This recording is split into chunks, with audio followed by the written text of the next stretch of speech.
श्रीमद् भागवते महापुराण।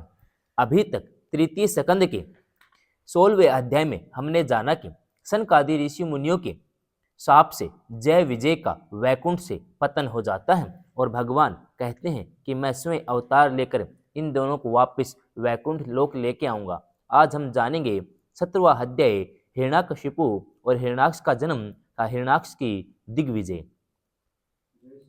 श्री मैत्रेय जी कहते हैं, विदुर जी, ब्रह्मा जी के कहने से अंधकार का कारण जानकर देवताओं की शंका निवृत्त हो गई। फिर वे सब स्वर्ग लोक को लौट आए।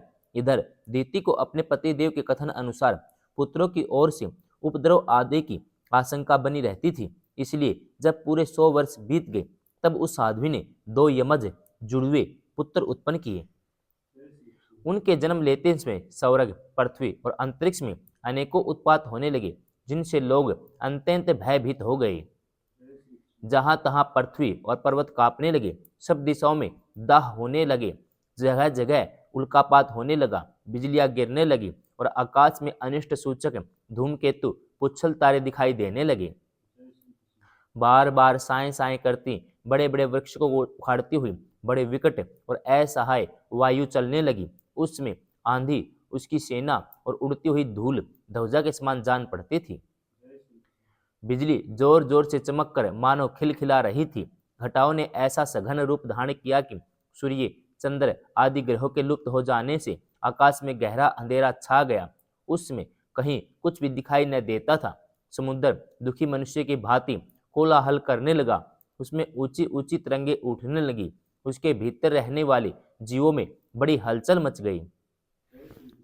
नदियां और अन्य जलाशयों में बड़ी खलबली मच गई। उनके कमल सूख गए। सूर्य और चंद्रमा बार बार ग्रासे जाने लगे। उनके द्वारा चारों ओर अमंगल सूचक मंडल बैठने लगे। बिना बादलों के ही गरजने का शब्द होने लगा। गुफाओं में से रथ की गड़गड़ाहट का शब्द निकलने लगा। गांवों में गिद्दड़, उल्लुओं के भयानक शब्द के साथ चियारियां मुंह से दहकती हुई आग उगलकर बड़ा अमंगल शब्द करने लगी।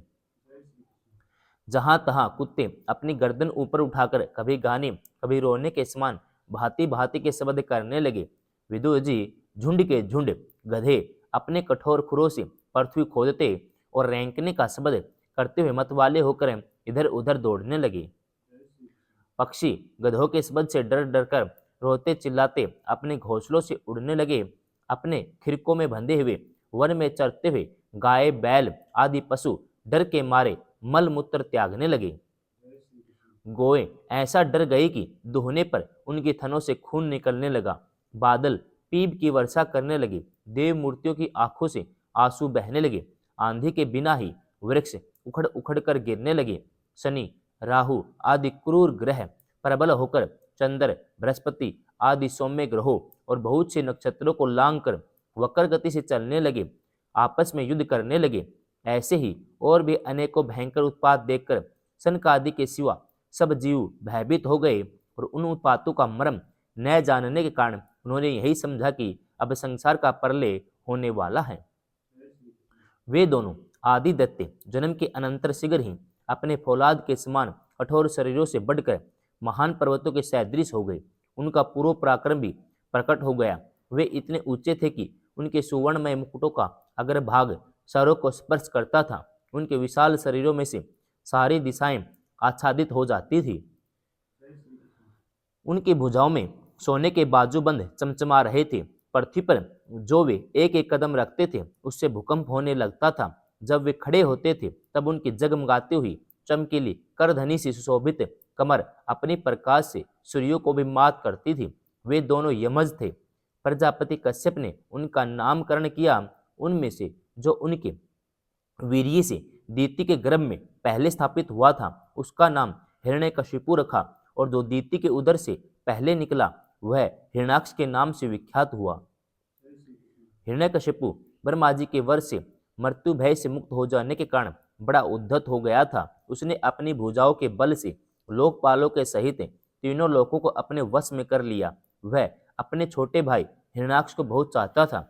वह भी सदा अपने बड़े भाई का प्रिय कार्य करता रहता था। एक दिन वह हिरण्याक्ष हाथ में गदा लिए युद्ध का अवसर ढूंढता हुआ स्वर्गलोक में जा पहुंचा। उसका वेग बड़ा असहाय था। उसके पैरों में सोने की नुपुरों की झनकार हो रही थी, गले में विजय सूचक माला धारण की हुई थी, कंधे पर विशाल गदा रखी हुई थी। उसके मनोबल, शारीरिक बल और ब्रह्मा जी के वर ने उसे मतवाला कर रखा था, इसलिए वह सर्वथा निरंकुश और निर्भय हो रहा था। उसे देखकर देवता लोग डर के मारे वैसे ही जहां तहां छिप गए, जैसे गरुड़ के डर से सांप छिप जाते हैं।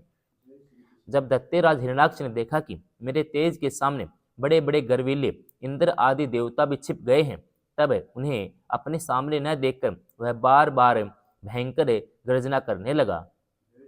फिर वह महाबली दत्ते वहां से लौटकर जल क्रीड़ा करने के लिए मत वाले हाथी के समान गहरे समुद्र में घुस गया, जिससे लहरों की बड़ी भयंकर गर्जना हो रही थी।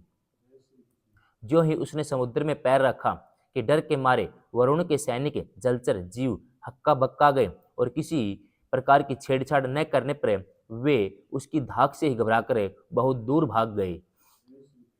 महाबली हिरणाक्ष अनेक वर्षों तक समुद्र में ही घूमता और सामने किसी प्रतिपक्षी को न पाकर बार बार वायु वेग से उठी हुई उसके प्रचंड तरंगों पर ही अपनी लोहमयी गदा को आजमाता रहा।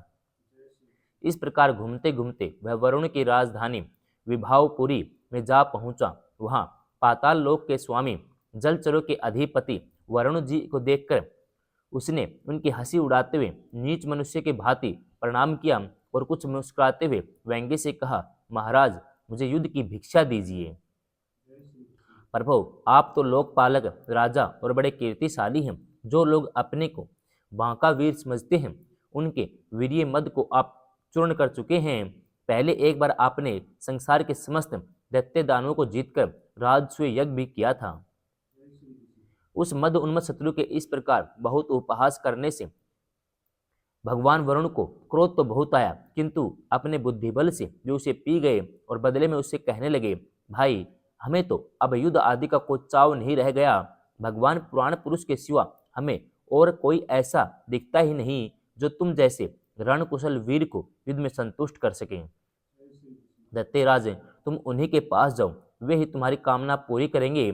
तुम जैसे वीर उन्हीं का गुणगान किया करते हैं, वे बड़े वीर हैं। उनके पास पहुंचते ही तुम्हारी सारी सेखी पूरी हो जाएगी। तुम कुत्तों से घिरकर वीर सैया पर शयन करोगे। वे तुम जैसे दुष्टों को मारने और सत्पुरुषों पर कृपा करने के लिए अनेक प्रकार के रूप धारण किया करते हैं। 17वां अध्याय समाप्त।